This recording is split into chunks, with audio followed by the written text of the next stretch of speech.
Hey guys, Gabrielle here. I just wanted to take a few minutes and show you my wall and my fireplace. I got an electric fireplace a few years ago. Got my house almost 2 years ago now. And I love decorating. And instead of doing an actual stone wall, I wanted to do something a little different.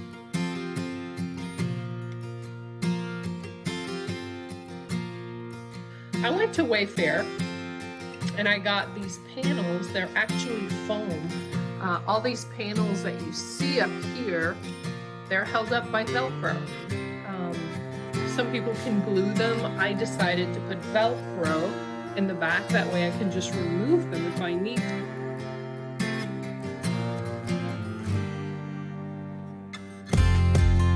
It's really easy to put up. So what I ended up doing is I just painted all the different panels. You got to be careful though, because when you paint those, it is styrofoam. They're very light. You don't want to have any paint with acetone.